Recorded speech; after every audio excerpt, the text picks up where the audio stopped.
All right, we're live. How's everybody doing? This should be interesting.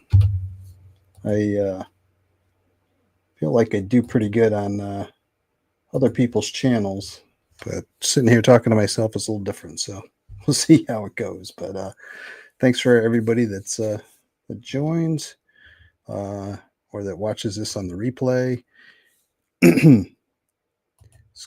Shout out to Devil Flyer, who's the first one to comment at 12:38 p.m. today. So thanks for that, Rex. So I just kind of wanted to do this to talk about the my comic, the Edgar Allan Poe's Besprinkled with Scarlet, and talk about what's happened so far, what's going to go down, and how we got here. So the first thing I want to do is we'll talk about the Fund My Comic campaign that is now over. Let me just share that screen.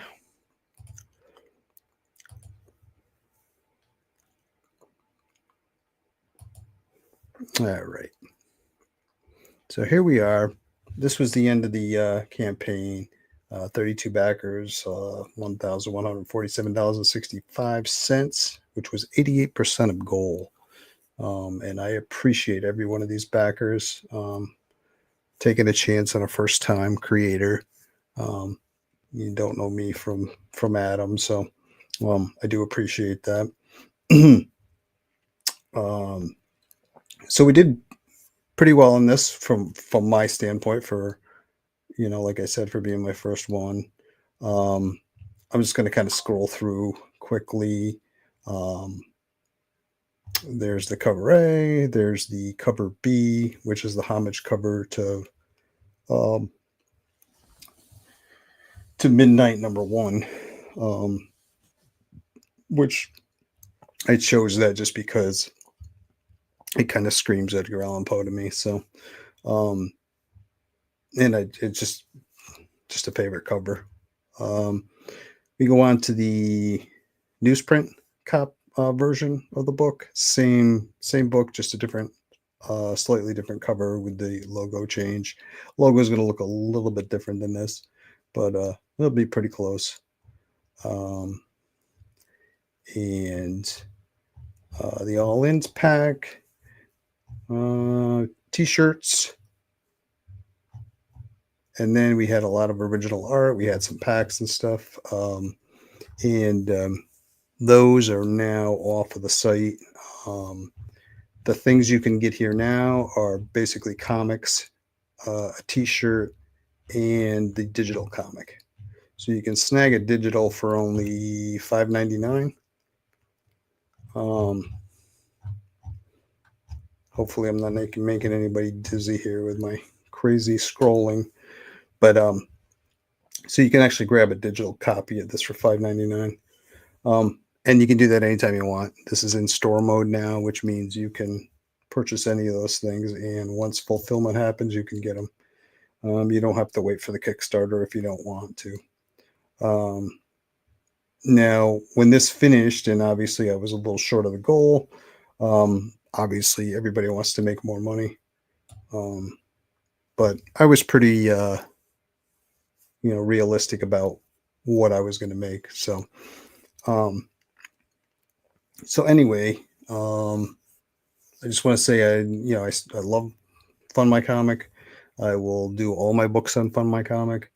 But I also, I'm running a business and I don't want to leave any money on the table. So that's why I decided to do a Kickstarter, just to make up, that shortfall and then any extra money I might make.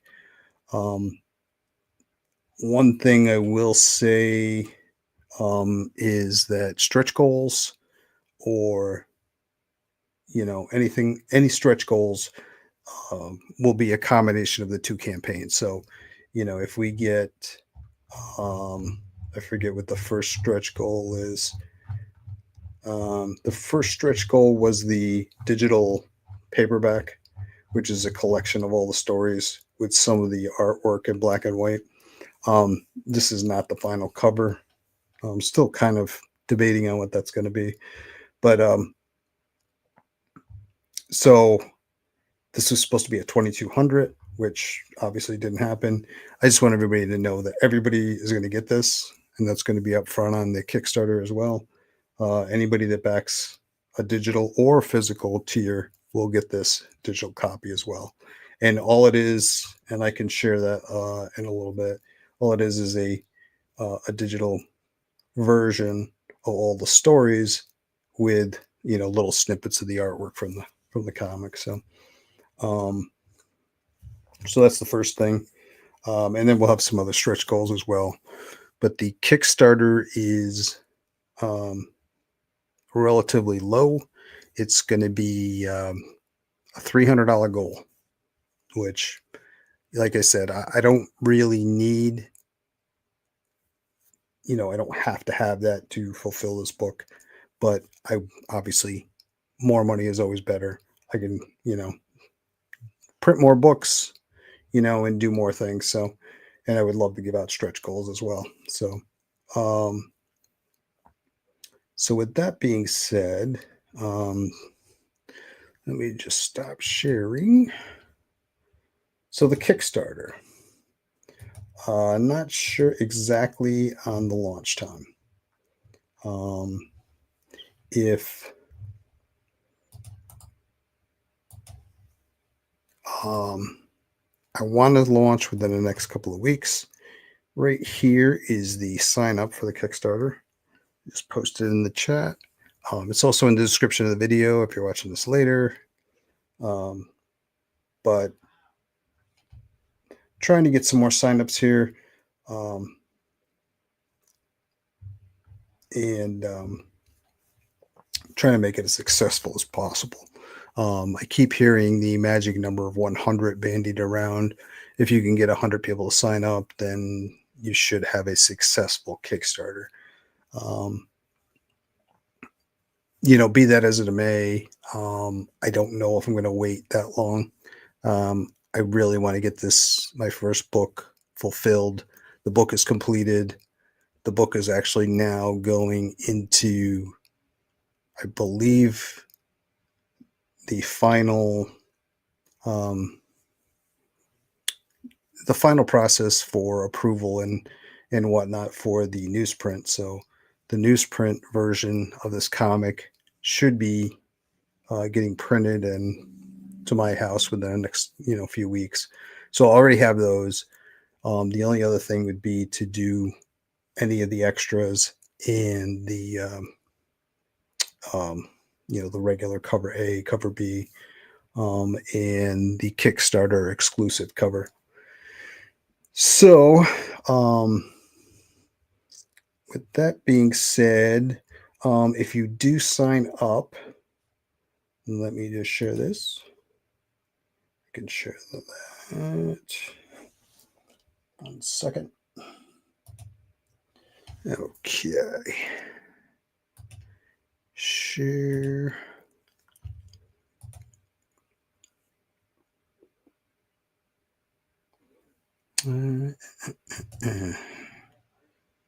Okay. So here is the trading card that you're going to get if you sign up for the Kickstarter. So everyone that backed the Fund My Comic is already getting this. But if you sign up for the Kickstarter and then back a physical tier, you'll also get this card.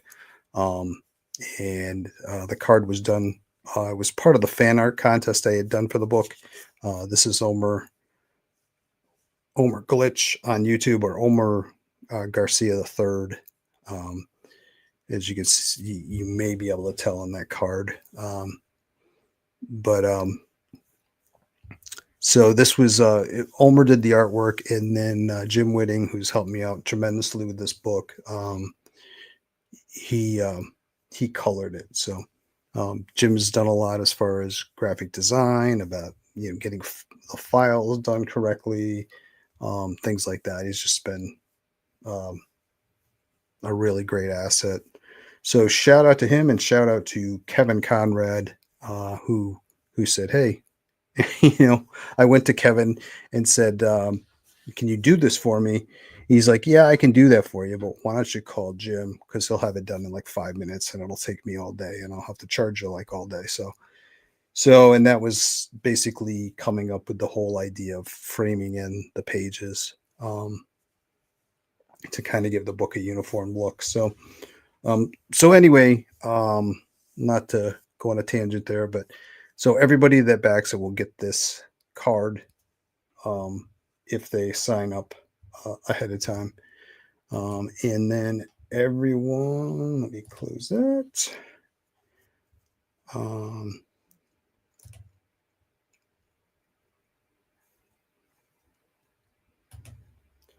bum, bum, bum. I'm just happy I haven't kicked myself out of here yet, That's not it. Here we go.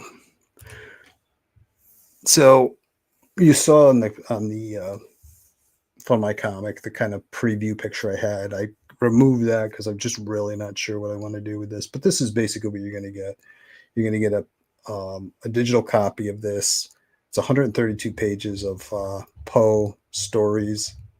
You can see there's the title page, and then it just gives you a table of contents, and then it just jumps right into the stories. So, and then as you go through, and I'm probably going to tweak this some more and add a little more art because I wasn't really happy with the amount of art that's in it. Because I was just kind of throwing it at the end of the stories to make it fit, but I just want to make it a little nicer. But here we got a snippet from Robert Geronimo's Descendant to Maelstrom. But that's basically what you're going to be looking at, and everybody's going to get that one for free as well. And my hope is I'm going to take this and end up printing a paperback version. Whether people buy it or not, I don't know. I mean, there's a lot of Poe collections out there, but maybe if people see, hey, there's some cool artwork, and I got the comic, I'll get both. But that was the kind of thinking behind that. So let's get rid of that. And then quickly, I'll talk about the Kickstarter.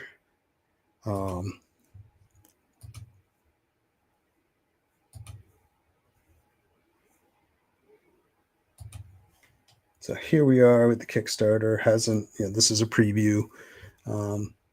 And it's kind of the same thing. The only real difference is the price is slightly more, a penny, because Kickstarter doesn't like that $5.99 stuff, where Fun My Comic is fine with whatever price you choose.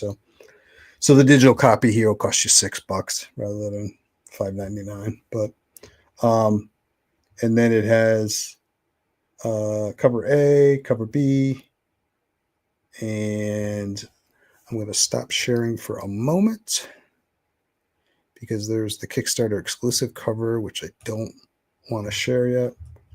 And then I wish there was a quicker way to do this. Maybe there is, and I just don't know what it is. But so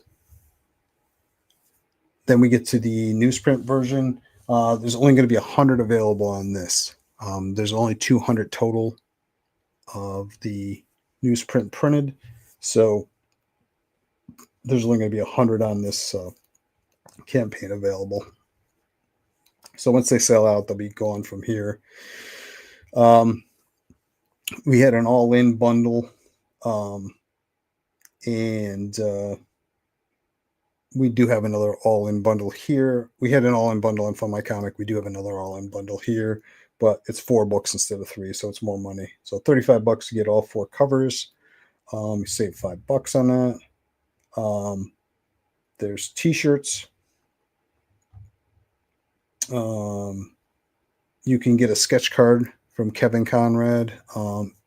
Basically, you can back that, and choose whatever character you want. Right here, I've got an Alice Cooper card that he actually did for me. And there's some more examples in the campaign as well, but $35, you can get one as well. And it'll be black, white, with some color. It just kind of depends on the character and, what it needs, but you'll get an awesome sketch card for that. There's also a retailer bundle. There's the all-in-one bundle, which has everything, including a T-shirt, and the card. Which, if you didn't sign up, you could back this tier and still get the card. So, and original art we still have from leftover from the Fund My Comic campaign is the Mask of the Red Death pencils by Richie Acosta, which he has his stuff all digitally inked. So this is the original here for $180, which I personally think is a steal. And then Preston Acevedo, who did Never Bet Your Head to the Devil. That's the original. That's $400. I think if we scroll up here, we can see. Maybe not.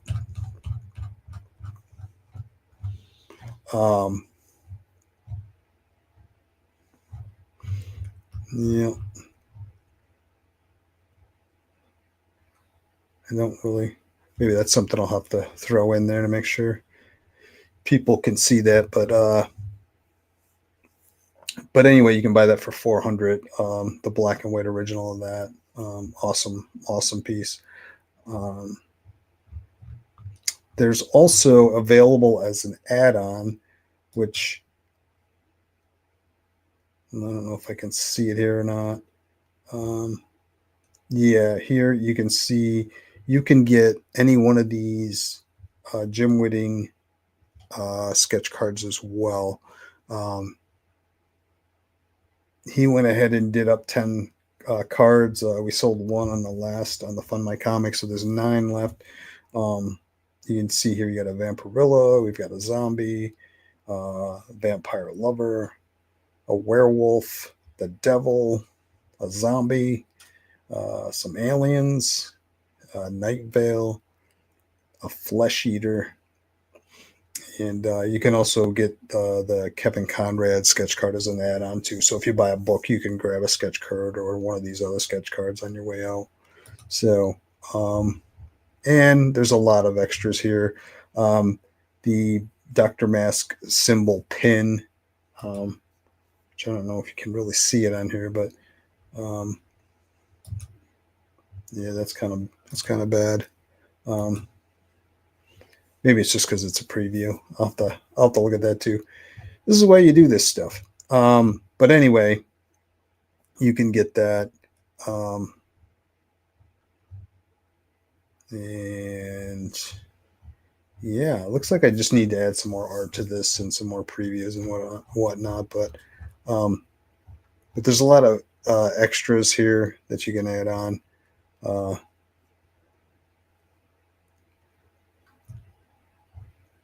Yeah. So anyway, that is that campaign. So like I said, it's got a very low threshold of $300. So as long as I make at least that, that'll be that.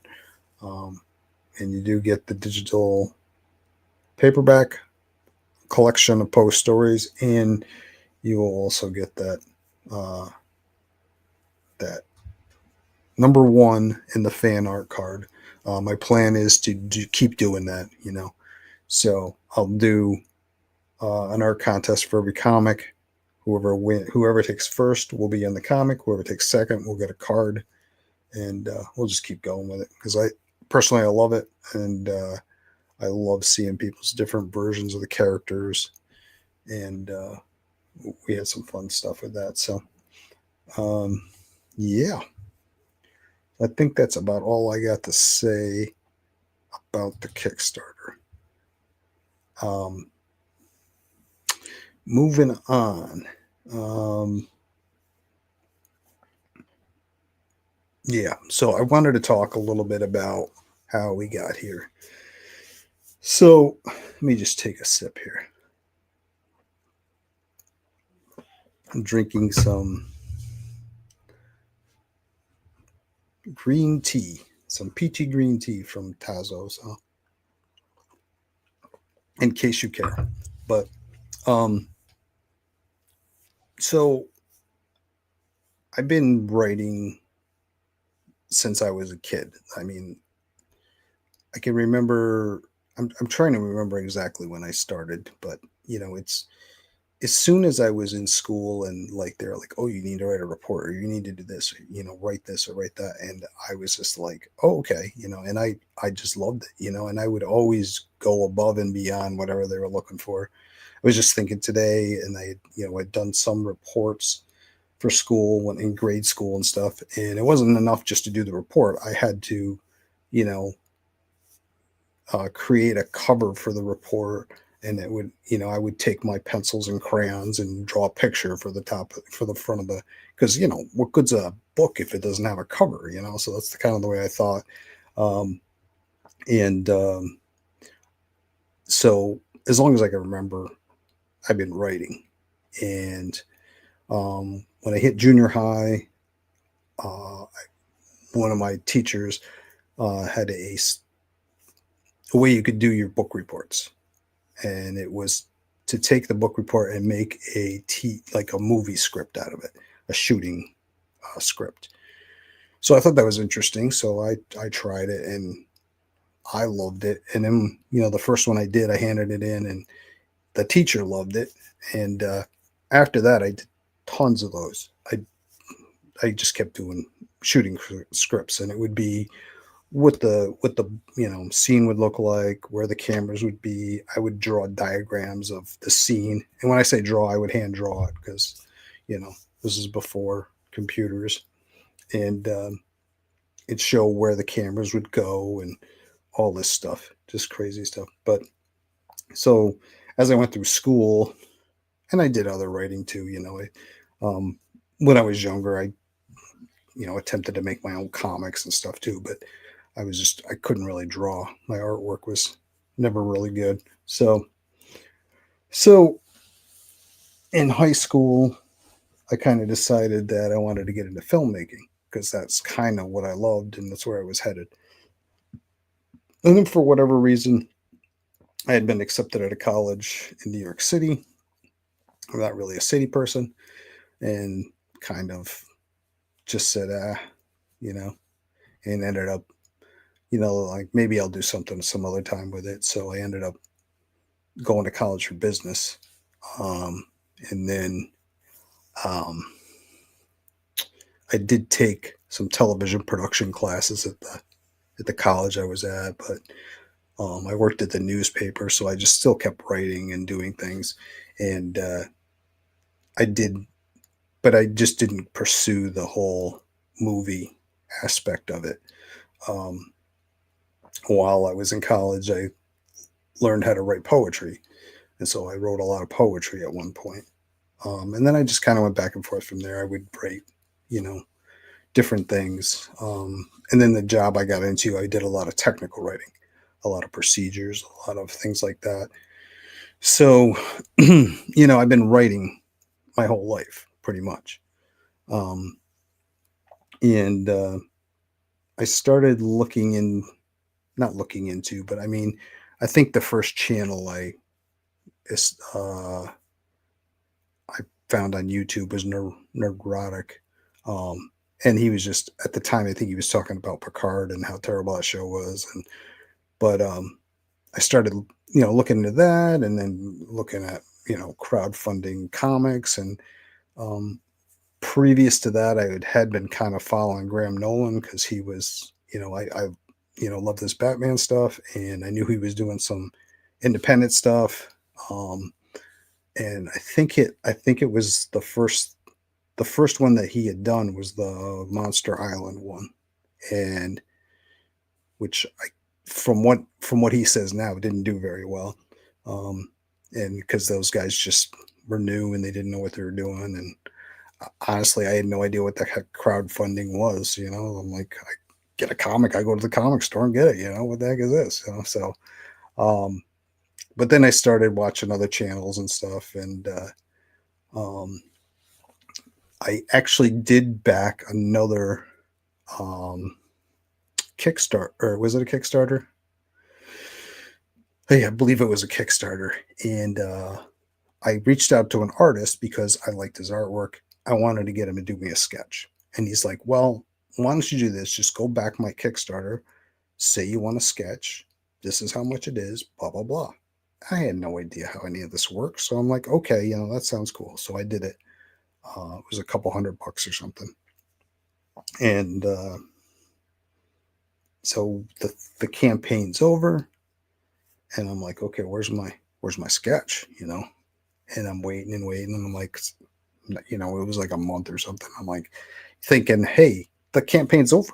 My stuff should be in the mail, right? So I didn't really understand it all.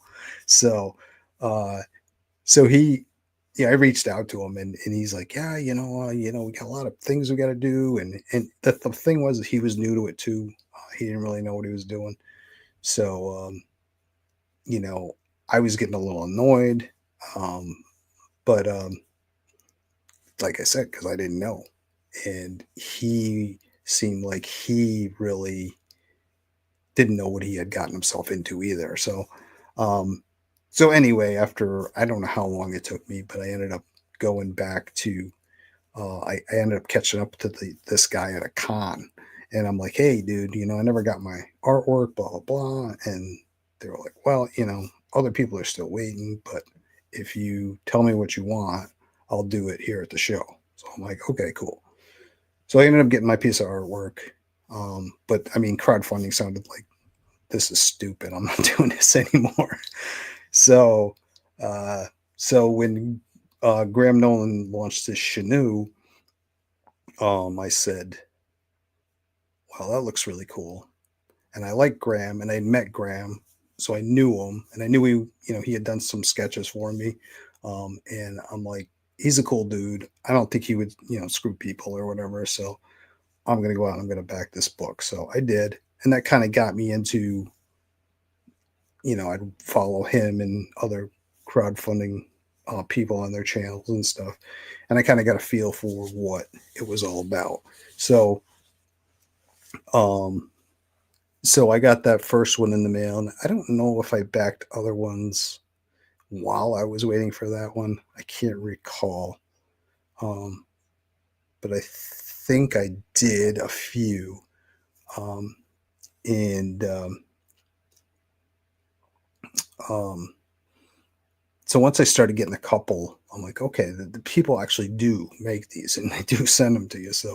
Um, so not realizing, like I said, I didn't know what I was getting into before. Um, but so that kind of got me looking at, okay, crowdfunding, make your own comics. And, as a kid, I had messed around making my own comics, and whether it was a comic strip or a comic book. But, like I said, my artwork was so terrible. I was like, hey, I just, I'll stick to writing because uh, it's just not great. So, um, but at that time, it was like, how are you going to get a job writing comics? There wasn't really a quick and easy way to do that. Um, I had at one point sent an idea into Marvel regarding the Taskmaster. I actually had an artist draw me a picture of my version of the Taskmaster, and so I still have that. But I'd sent it in, and they had said I actually got it back, and the guy's like, "Hey, I don't like this part. This part's good. Please resubmit." And I'm like, "Okay, cool." So I resubmitted it, and I never heard anything back. But that's pretty much the only way you could do it. Or if you know, if you were going to go to New York City, which I've already established I was going to New York City because I wasn't going there for school. So, um, but so uh, anyway, so that's when I kind of got looking around. And I'm like, hey, you know, while the whole crowdfunding thing is going on, I got into board games and board games. I've always been into board games too, like ever since I was a kid. We used to play all night Monopoly, and we used to, play Life, and any kind of those old games. The Masterpiece. Uh, what was there one Witch or something? All these different games we had, and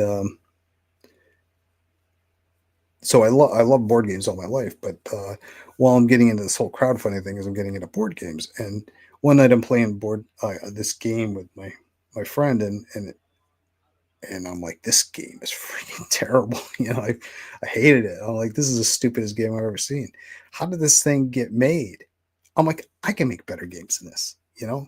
And so I had no idea what I was doing, but I'm like, So I started getting into game design and digging into that. And I spent, 4 or 5 years just studying game design, making games, making a lot of bad games, which is, par for the course. Um, but that's kind of, you know, I kind of channeled my creative energy towards that at the time. So as time went on, I was like, well, I've got these two games. I think they're pretty good. I think I could publish these. Let me look into some of the stuff I need. And then I started looking into some of the things for board games. And I'm like, man, there is a lot of nonsense that goes on with these board games.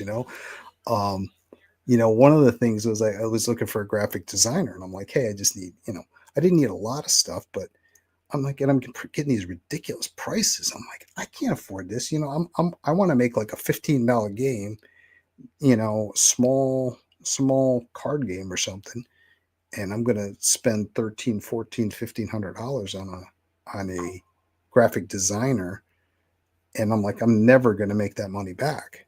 So, it's not like I'm making Frosthaven or something. I'm making just a simple little card game. So I said, well, forget that. I'm done with that, for now. I'm done with it for now. Let me look at this comic, because I felt like I see all the crowdfunding. I see people making stuff. I'm looking into, okay, how do you make stuff? How does this work? How does that work? How much does it cost? And I'm like, I can do this instead of starting out with something completely original. I love Poe. I've read a lot of his stories over and over, um, and I said, you know what, I can go ahead, and I think I can do this. So I started kind of thinking about how I wanted to do it, because I wanted to use his stuff, right? One of the things that, just like I had talked about, that game was so terrible. I'm like, I can do better. One of the things that motivated me for this book was some of the adaptions of Poe and things like that were just horrible. I'm just like, this is, I mean, not only would he hate this, I mean, I hate it. So I'm like, I can do better than this. So I came up with the idea of, okay, instead of creating a whole story and like using his characters or whatever, or doing my version of whatever stories, of, Cask of Amontillado or something. I said, why don't I, do his stories, get some artists that I like, that do great work, and let them do a page of artwork that goes along with text from the story. And so that was what I came up with. And I'm like, okay, well, I should have some kind of intro and outro to the book. So that's where I came up with. I'd already kind of had this Dr. Mask character. I had adopted as my avatar throughout the internet and stuff. And Dr. Mask came about because he was inspired by Poe, because I wanted something um, that had to do with the Mask of the Red Death, one of my favorite Poe stories. So Mask, Dr. Mask, and that's where, and I added the retro elixir, because at one point I'm like, oh, I'll do a YouTube channel. I'll talk about old stuff. And I was just not, I was not motivated to do that after a while. It's just, I don't mind doing YouTube, but it's not something that I'm like in love with. So, uh, so yeah, it was always so I was like, well, I'll do an intro and an outro with Dr. Mask introducing the book. And so that's what I did. I reached out. The first person I reached out to was Rob Geronimo. And I said, hey, Rob, I'm doing this book. This is what it is. Basically, you're going to be doing a pinup, a page that is a scene from one of Edgar Allan Poe's books or stories. And what do you think? Is there any specific Poe stories that you would like? And he wanted to do the Raven. And I'm like, well, I didn't want to do the Raven for the first one because to me it's like, his most well known. I'm like, let's save that for volume 2. So so I'm like, well, he wasn't super into Poe. So he was like, well, I was like, let me think about it. I'll get back to you. So I can't, so I'm trying to think now who I um, went to next. But I did eventually go back to Rob as I was reading through some of Poe's stories, which was another cool thing that happened with this. Is I'm like, wow, there's stories that I've just never read because I would start reading them like, this just doesn't, it didn't catch me right away or whatever, or, you know, even though there were other ones that I had, read over and over. So that's when I was reading A Descent into Maelstrom, and I'm like, this Rob would do an awesome version of this. So I reached back out to him, and we went back and forth, and he ended up doing the the illustration for that. Um, a couple of the guys that had worked on the book that I knew I wanted to be on it. One was Preston Acevedo, who did Never Bet the Devil Your Head. He I forget which thing I had seen of his, and I'm like, just amazing stuff. So I'm like, I definitely want him to do something. I want him to do this, and I had specifically, this is what I want it to look like. Um, so he did an awesome job. He was one of the fastest turnarounds as far as that goes. Did a great job. I think actually, now that I'm looking through the list, I had reached out to Kevin Conrad. Um, and he wanted to think about like what story he wanted to do. So it took him a while to think about it and decide on which one he wanted to do. But that was my thing too, is I wanted guys to work on stuff that they were interested in, that they liked. And I just feel like if they're more passionate about it, they'll put their all into it. So which is generally what I was doing when I would go to cons and get sketches by artists and stuff. Um, there'd be specific things I'd be like, but there might be artists that I'm like, hey, I like this artist. What first I would be like, what kind of, you know, what do I think he would do a great job at? So, but I always wanted them to draw something that they liked. So I think Peter Gilmore was the second person I reached out to. I was like, hey, I'm doing Poe. There's the only thing I think I had done at that point was Descent into Maelstrom. I'm like, what do you think? Which ones would you? And he came back with The Pit and the Pendulum. I'm like, cool, great story. He'll do a great job on it. So he did The Pit and the Pendulum. Um, like I said, Kevin had worked on it. The two other guys I knew I wanted to work on this book were Brian Bow or Brian Ball. I don't know, Brian. I'm gonna have to talk to you and find out how to pronounce your name. I go by John's long box, who says Brian Bow, so maybe that's correct. Um, and Fabrizio Aiello. And at the time, they were both working for Alterna, but I loved Brian's Wolf and Batsy. I love Fabrizio's Horace H. Hoover, and I'm like, I want these guys to do something. So Brian was kind of a no-brainer for me because um, I know that he likes one of his things he loves is um, I forget what you exactly call it, but actors that dressed up in monkey suits, gorilla suits. Um, and he was super into that. So I'm like, he needs to do Murders in the Rue Morgue. So I reached out to him. I'm like, hey, would you be interested in doing this? He's like, yeah, that'd be awesome. So he ended up doing it. Then Fabrizio later, I gave him I couldn't remember this, but this is what he says I did. So I'll take his word for it. But I gave him two choices. One of them was the oval portrait, which he had never read. I'm like, hey, check it out. It's post shortest story. It's a quick read. It's awesome. Personally, I think. Um, and he came back after reading it. He's like, yeah, I totally want to do this. So he did the oval portrait. Um, and then um, a couple of guys I just kind of saw on X. One was Alexei Gorbut, who did the Black Cat. I had seen a lot of his artwork. He does a lot of fantasy stuff. I'm like, fantasy to me wasn't as far off from, say, the 1800s. So I can't remember exactly how that went, but he ended up doing the Black Cat, uh, which he did it. I mean, I think all these guys did an amazing job. So um, after that, I had been one of the things I was kind of doing is looking at what other people when they were putting out comics and who their cover artists are, who their interior artists were, and just seeing what they were doing. And I believe, and now I'm going to forget his name, Mark from Haunted Pizza.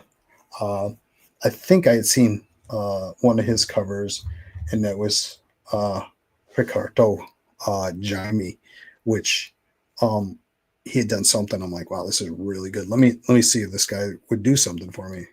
So he, I don't remember if he had a particular thing in mind or something, but I thought Fall the House of Usher would be perfect because he draws beautiful women, and this has a quote beautiful woman who's come out of the grave in it. Um, so I thought he'd be perfect for that. So then when he came back with that illustration, I'm like, and I've been trying to find a cover that I really liked. I was really struggling to find somebody to do a cover, and either they wouldn't do it, or it didn't fit what I wanted, or whatever. It was probably the hardest part of doing this book.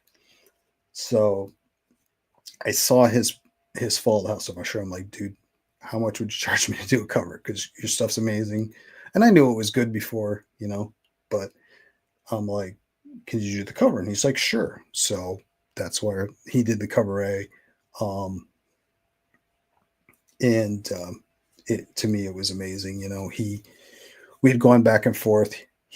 I had a general idea what I wanted. I wanted the woman sitting there reading, these things coming out of the book, and then Dr. Mask and Thule kind of rescuing her. And I had a different kind of idea in mind, and he came back with three versions. I chose one. He's like, geez, I really like the other one. And I'm like, all right, just go with it because I trust you. So that's how we ended up with the cover we have, which he was definitely right on that one. It's an amazing cover. I had actually gotten the homage cover done like months and well, probably 6 months before I got the cover A. You know, I had reached out to Greg Murray who did the cover. He's like, sure, I can do that for you. So he did it up and sent it to me, and then I had to scan it in, and I got Dan. Oh my lord, Dan Kemp, Dan and Dave Kemp are the Kemp studio, but Dave did all the interior red because I didn't even mention this, but the comic's all in black, white, and red. And Dan did the homage cover, and we did have to go in and when I say we, between um, Jim Whitting and myself, we had to go in and kind of adjust a few things that didn't quite work right in the cover. Hey, Jim, what's going on? I just talking about you. That must be why you showed up, huh?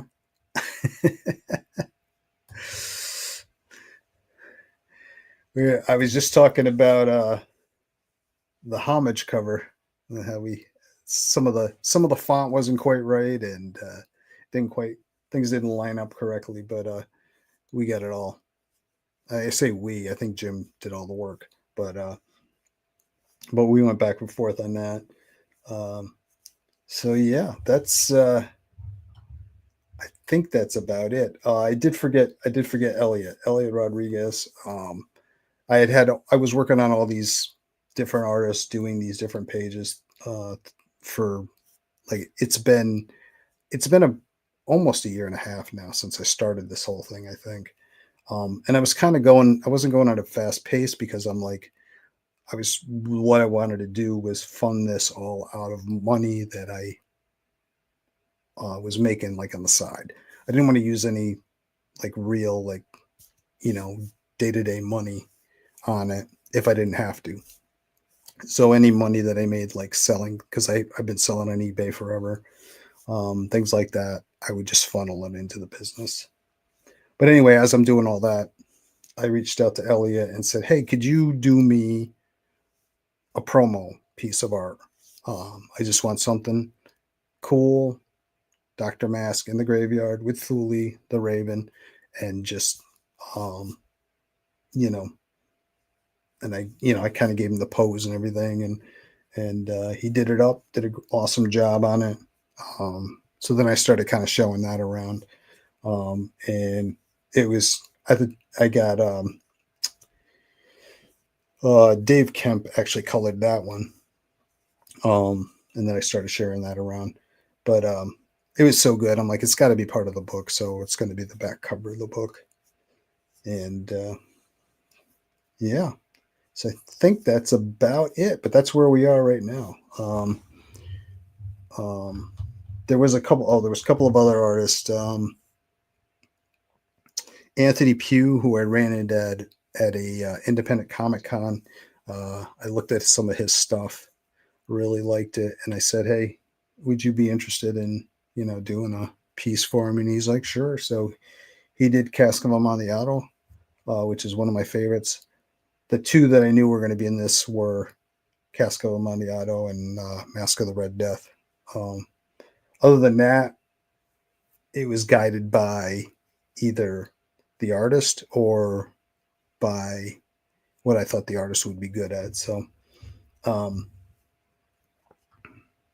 and then the last artist was Richie Acosta, which we saw his original earlier in the show. Um, he did the Mask of the Red Death, and I had ran into him at the same. Was that the same show? I might be confused now. I I can't remember now. Um, I'm pretty sure, yeah, it was that independent QE3. Um, but anyway, he was Richie was talking to Johnny C, who, if you know Indie Comics Relay, um, him and Keith Gleason do that show. If you don't know that show, I'd go over and check it out because they have a great show. They do a lot of independent creators. Have a great time over there. Um, but he was talking to Johnny C, and he's like, "Hey, you mind if I show you my portfolio?" He was just kind of looking he was looking for work, and Johnny looked at it. He's like, "Oh, this stuff's really good," blah blah blah.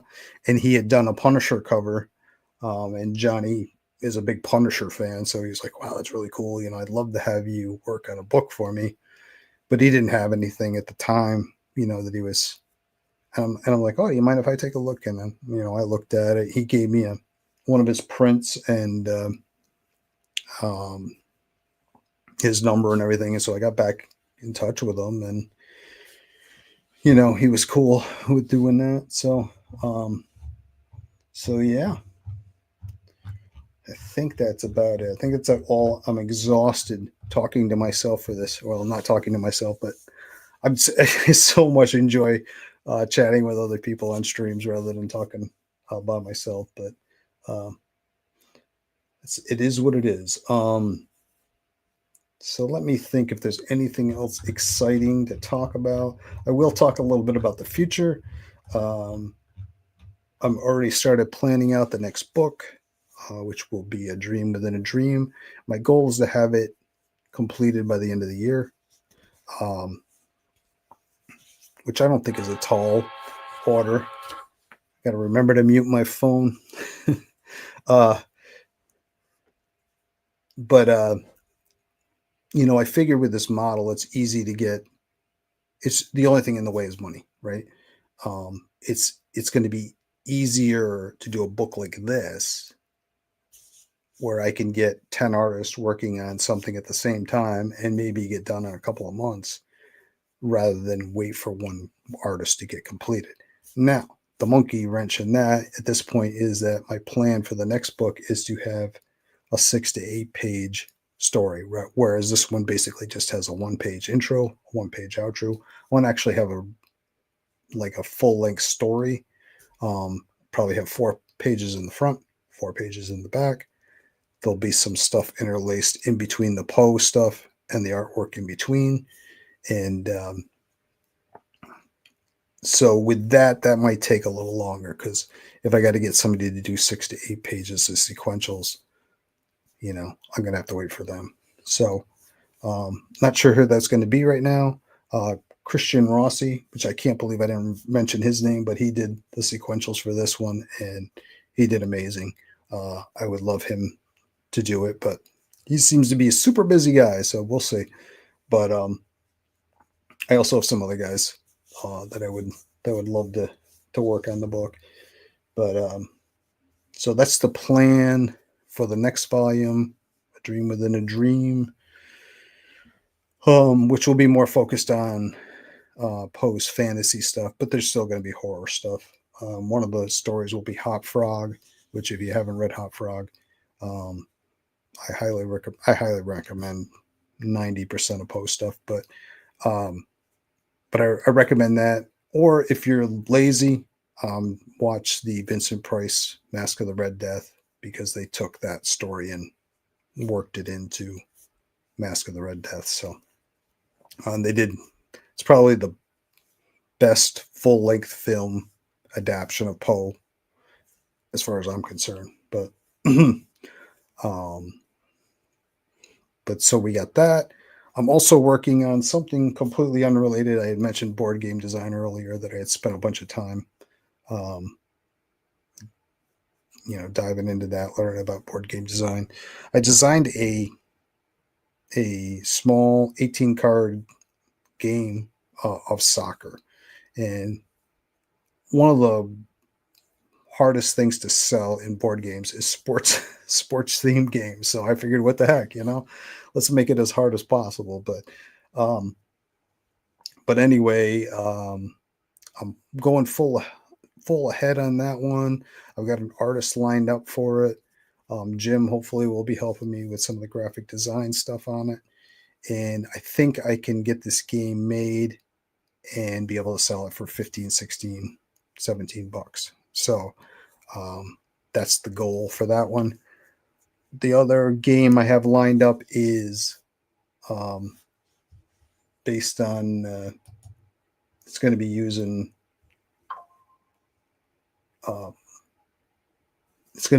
Preston's art from all right, Jim.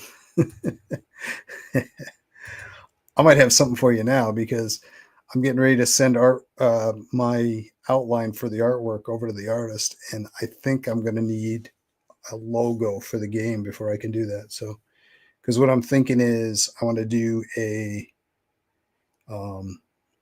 stopwatch, because the name of the game is 10-minute soccer. So I want a stopwatch shape with a soccer ball in it, So making it look like it's a stopwatch, but it's a soccer ball, and then an actual 10-minute soccer logo to go along with it. But I'll reach out to you. So that'll be cool. But yeah, never bet the devil your head. Will be the next card game. That's got a little more involved in it. It's a little bit bigger game. There's probably about 50 cards, some other components. That I need to do some. I need to send it out and get some play testing done on it. I've done a lot of play testing myself. You need to have some other, blind play testing and things done. I just don't have the time for it.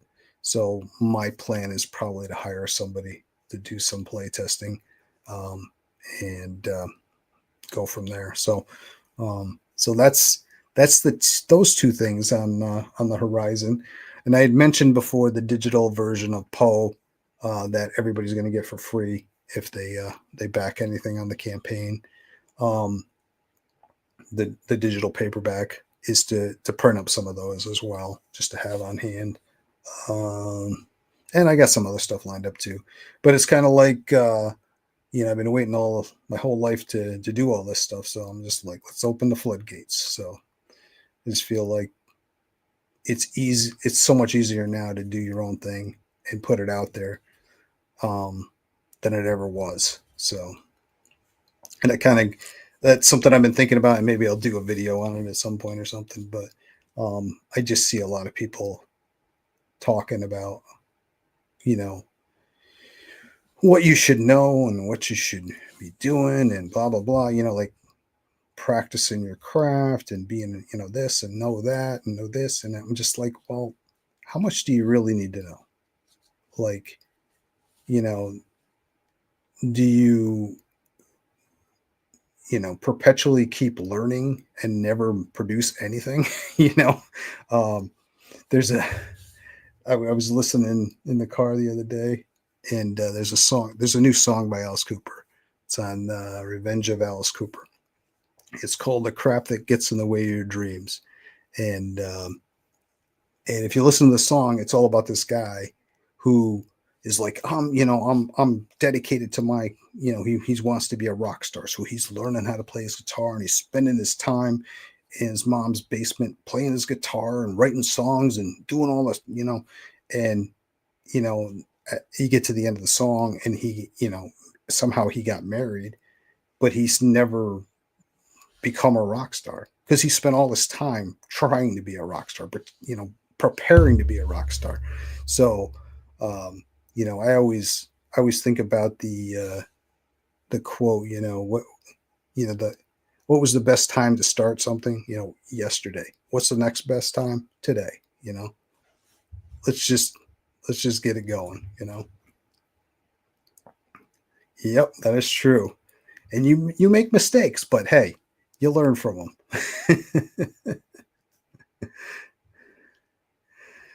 Oh. So anyway, I think I'm about ready to wind down. I can't believe I spent an hour talking. Now, I was Fabrizio Aiello, who I've been on his show. He's been on my show. I say my show. This is the third live stream I think I've ever done. So, but he says I'm good for about an hour and then forget it.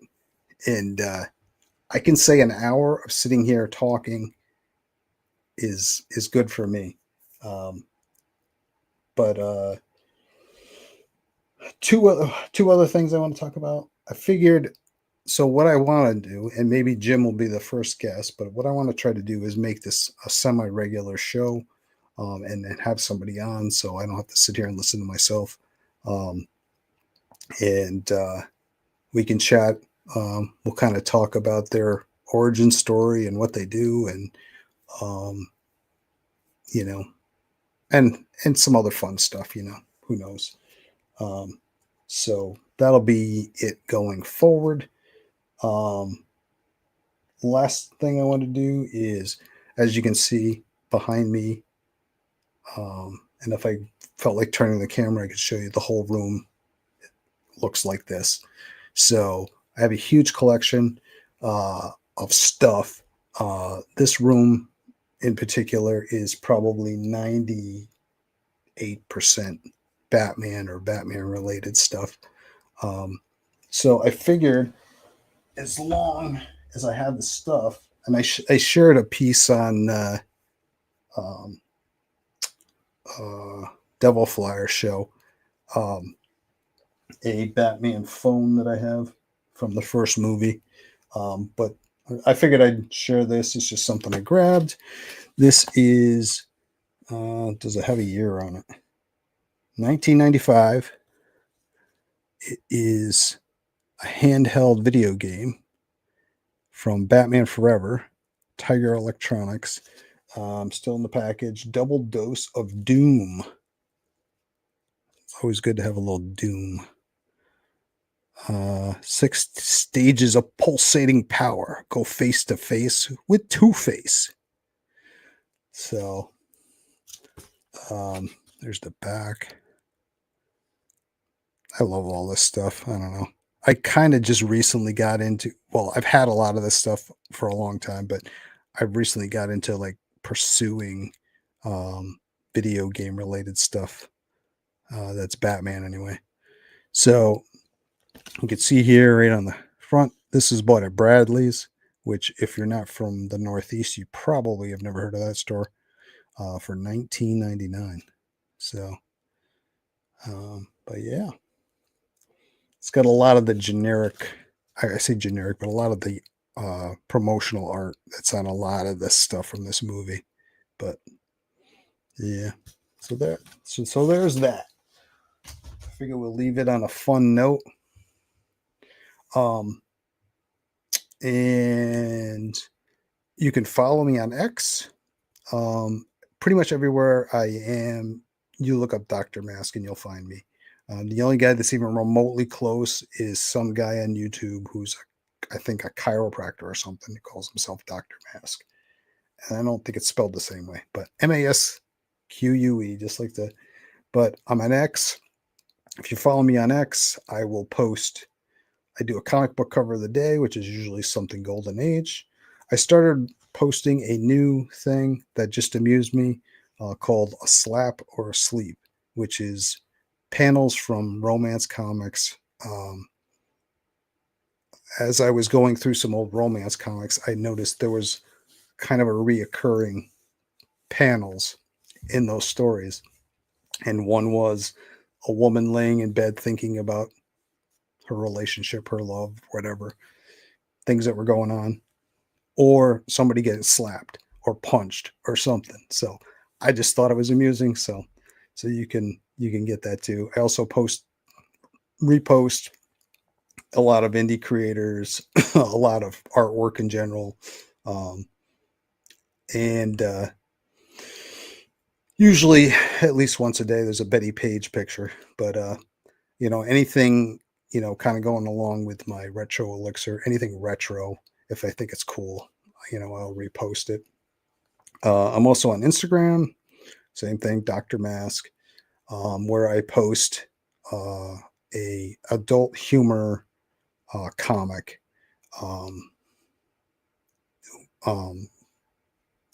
Currently I'm posting stuff from 1954, but they're just one-page gags.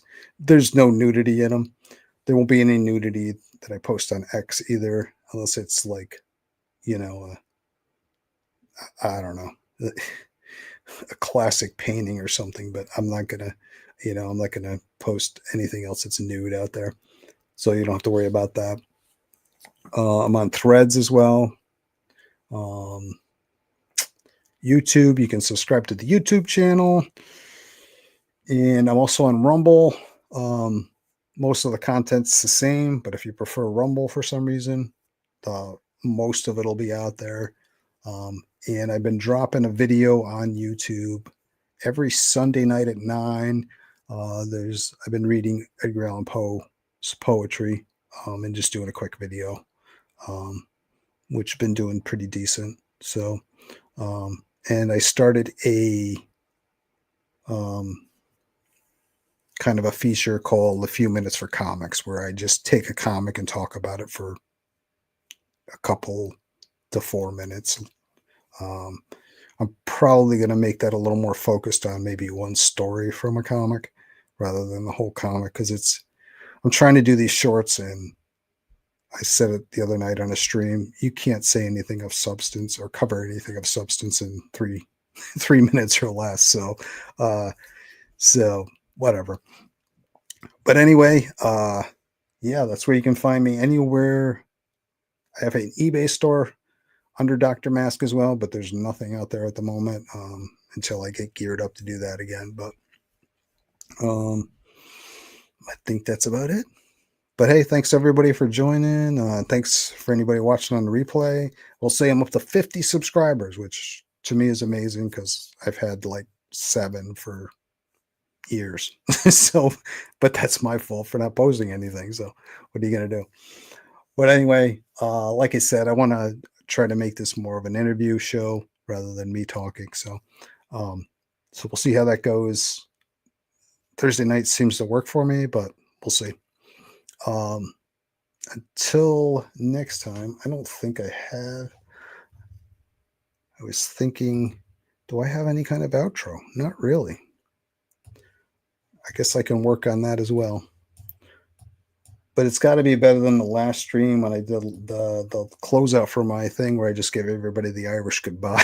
Just ended the stream. I didn't even say thanks or goodbye or nothing. So at least I could do that. Thanks a lot. And we will talk to you later.